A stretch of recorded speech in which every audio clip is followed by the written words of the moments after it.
अरे दीदी, आज की ब्रेकिंग न्यूज़ सुनी आपने? नहीं तो, मैंने नहीं सुनी कोई ब्रेकिंग न्यूज़। वैसे आज की ब्रेकिंग न्यूज़ है क्या रिपोर्टर साहिबा? भाभी, वैसे आपने एक बात नोटिस की पिछले 15-20 दिनों में? अरे खुल के बोलना, यूं पहेलियां क्यों बुझा रही है मुझसे? ओफो भाभी, अच्छा ये बताइए कि पिछले 15 दिनों में हमारी प्यारी नंदरानी कितनी बार हमारे घर आई है? सिर्फ एक बार, वो भी संडे को। वही तो, पहले तो हमारी नंदरानी हर दूसरे दिन हमारे घर चली आती थी, लेकिन पिछले 15 दिनों में सिर्फ एक बार आई। जानती हैं क्यों? नहीं तो, होगा ससुराल में कोई काम, या कहीं गई होंगी बाहर घूमने के लिए, इसीलिए नहीं आई। नहीं भाभी, अरे मेरी भोली भाली भाभी, ऐसा कुछ भी नहीं है। हमारी प्यारी नंदरानी ने अपना खुद का बुटीक खोल लिया है। क्या बात कर रही है तू? दीदी ने बुटीक खोल लिया?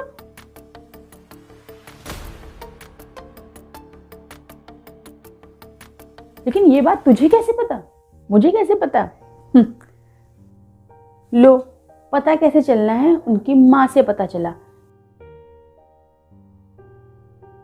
पिछले 15 दिनों से दीदी आ नहीं रही थी, तो मैंने जाके माँ जी से आज सुबह पूछा, तो माँ जी ने मुझे बताया कि तेरी नंद ने अब बुटीक खोल लिया है, वो उसी में बिजी रहने लगी है। तो बेचारी यहाँ कैसे आए? है, दीदी बिजी रहे अपने ही काम में, और नहीं तो क्या। नहीं तो हर तीसरे दिन यहाँ आकर हमें बिजी कर देती हैं अपने काम में। हमारे लिए तो अच्छा ही है कि दीदी जितना हो सके उतना बिजी रहे अपने घर में। कितनी स्वार्थी है ये दुनिया, यहाँ सबको अपनी अपनी ही फिक्र है। इन दोनों को मेरी बेटी के आने पर एक कप चाय जो बनाना पड़ जाता है, उसके लिए ये चाहती है कि इनकी नंद यहाँ आए ही ना। क्या कहूँ आजकल की लड़कियों को, इनके मन में एक बार भी ये ख्याल नहीं आया कि आखिर दीदी ने अब जाकर बुटीक खोला ही क्यों। हे भगवान।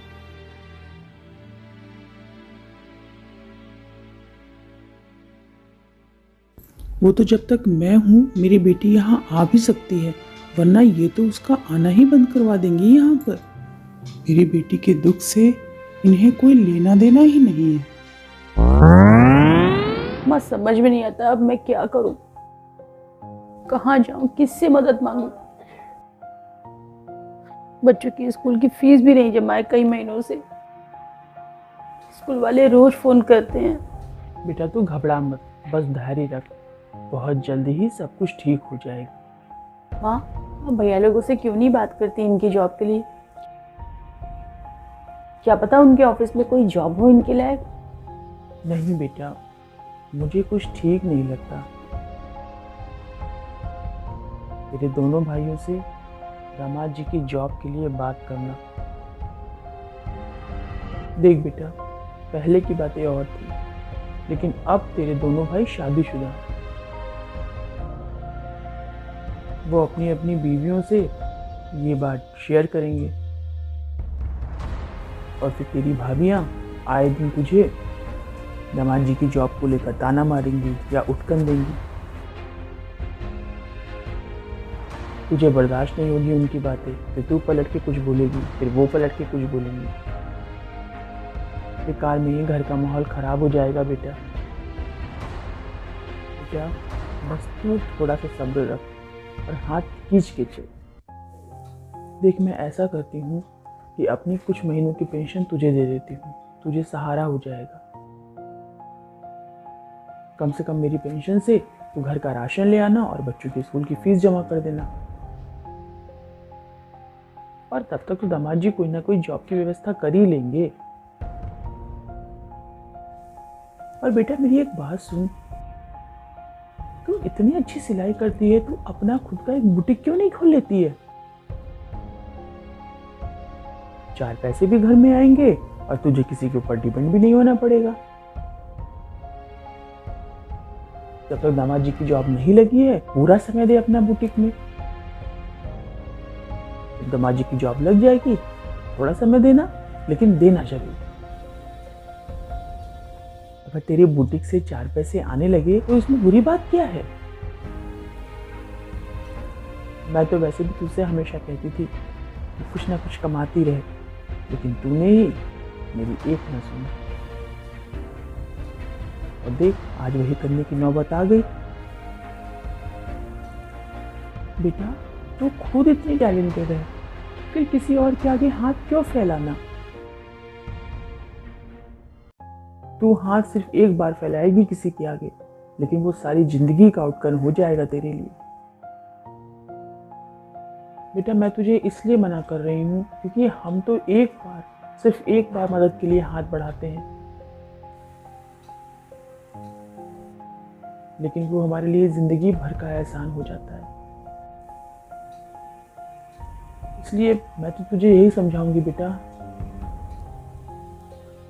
जब कोई रास्ता ना रहे तभी अपने भाइयों के आगे हाथ फैलाना। ठीक है माँ, मैं कोशिश करूंगी अपने पैरों पे खड़े होने की। और वैसे भी जब आप मेरे साथ हैं तो भला आपकी बेटी लड़खड़ा कैसे सकती है? बात तो आप ठीक कह रही हैं माँ, मदद सिर्फ एक बार ली जाती है, लेकिन उसका एहसान जिंदगी भर हमारे ऊपर रहता है।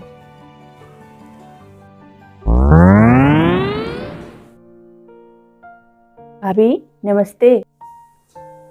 नमस्ते भाभी, कैसी हैं आप दोनों? नमस्ते दीदी। अरे दीदी, आप वो भी इतने दिनों बाद? हम लोग अभी आप ही के बारे में बात कर रहे थे कि बहुत दिन से दीदी नहीं आई, और देखिए आज आप आ ही गई। आपको तो पता है ना भाभी कि मैंने अपना बुटीक का काम शुरू कर दिया है। हाँ, आपने बुटीक खोला है, ये बात हमको माँ जी से पता चली, और आप लोगों के आशीर्वाद से मेरा बुटीक का काम बहुत अच्छा चल रहा है। और अपने बुटीक की कमाई से मैं आप दोनों के लिए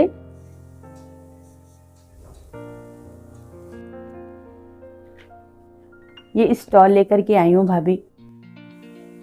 ज़्यादा महंगे तो नहीं हैं, लेकिन बड़े ही प्यार से लाई हूँ आपके लिए। आप लोग इसे पहनिएगा ज़रूर। हमारे लिए? ये आपके लिए भाभी। भाभी, ये आपके लिए।